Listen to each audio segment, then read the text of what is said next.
Bharatiya Janata party ਦੇ ਪ੍ਰਧਾਨ JP Nadda ਨੇ ਦੋਸ਼ ਲਗਾਇਆ ਹੈ ਕਿ ਪੰਜਾਬ 'ਚ ਆਪਣੇ ਸਵਾਰਥ ਲਈ ਰਾਜਨੀਤਿਕ ਪਾਰਟੀਆਂ ਕਿਸਾਨਾਂ ਨੂੰ ਗੁੰਮਰਾਹ ਕਰ ਰਹੀਆਂ ਨੇ।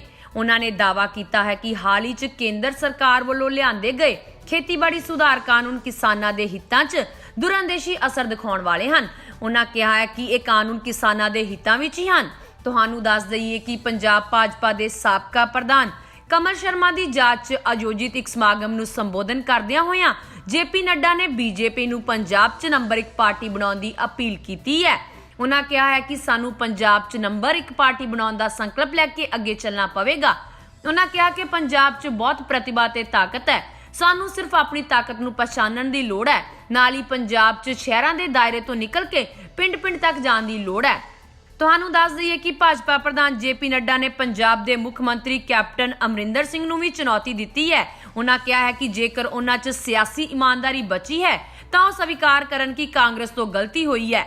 ਨੱਡਾ ਨੇ ਕਿਹਾ ਹੈ ਕਿ ਚਿੱਤ ਵੀ ਮੇਰੀ ਪੱਟ ਵੀ ਮੇਰੀ। ਭਾਜਪਾ ਪ੍ਰਧਾਨ ਨੇ ਕਿਹਾ ਹੈ ਕਿ ਖੇਤੀਬਾੜੀ ਕਾਨੂੰਨ ਕਿਸਾਨਾਂ ਨੂੰ ਆਜ਼ਾਦੀ ਦਿਵਾਉਣ ਵਾਲਾ ਅਤੇ ਇਸ ਖੇਤਰ 'ਚ ਦੁਰਗਾਮੀ ਅਸਰ ਦਿਖਾਉਣ ਵਾਲਾ ਸੁਧਾਰ ਹੈ।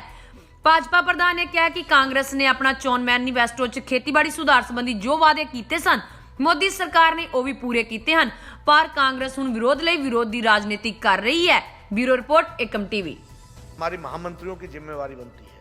अश्विनी जी तो हमारे मित्र हैं, उनके साथ हमने कई बार विचारों का साझा किया है, लेकिन हमारे जो हम मंत्री हैं और हमारे कार्यकर्ता हैं, कार्यकारिणी के सदस्य हैं, सबसे मैं निवेदन करना चाहूँगा कि अगर हमको कमल शर्मा को सच्ची श्रद्धांजलि देनी है, अगर हमको सही में उनके बताए रास्ते पर चलना है, तो हमें पंजाब में नंबर 1 पार्टी बनने के लिए संकल्प लेकर के चलना होगा। उसके लिए आगे बढ़ना पड़ेगा, यह हमको काम करना पड़ेगा।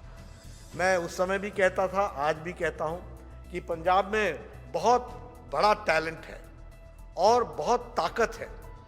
हमको सिर्फ अपने ताकत को पहचानने की ज़रूरत है और साथ ही साथ अपने साथियों को, अपने विचार से जुड़े लोगों को समेटने की ज़रूरत है। और हमें पंजाब के अंदर अपने शहर के दायरे से निकलते हुए गांव-गांव तक जाने की ज़रूरत है। लोग हमारा इंतज़ार करते हैं, लोग हमें चाहते हैं, लोग मोदी जी को चाहते हैं, लोग चाहते हैं कि भारतीय जनता पार्टी की विचारधारा पंजाब में और तीव्र गति से बढ़े।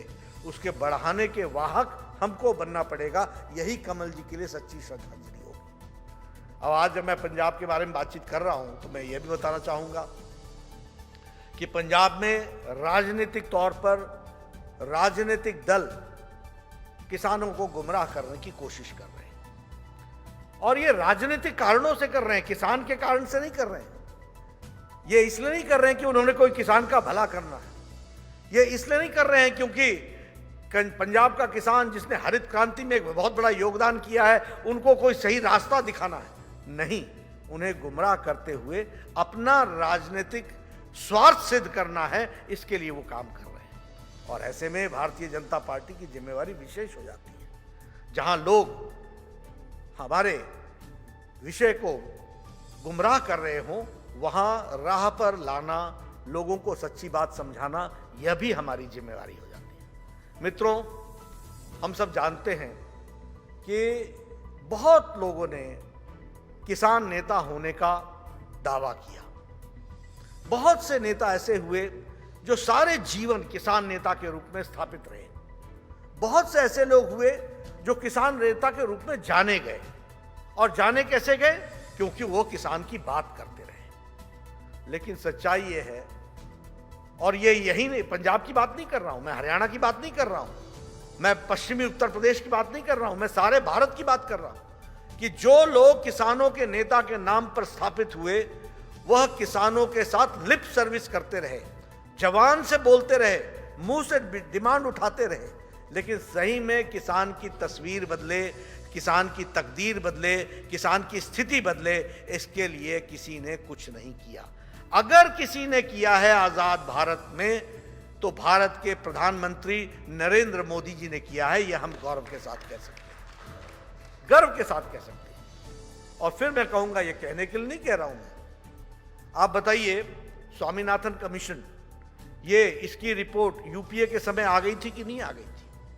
आप बताइए, सब लोगों ने स्वामीनाथन कमीशन के बारे में ये कहा था कि नहीं कहा था कि हाँ, ये दस्तावेज है, ये किसानों के बारे में सोचता है, इसके बारे में हमको कुछ ना कुछ करना चाहिए।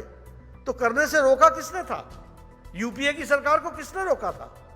क्यों इंतजार करना पड़ा उनको प्रधानमंत्री मोदी जी के प्रधानमंत्री बनने के लिए?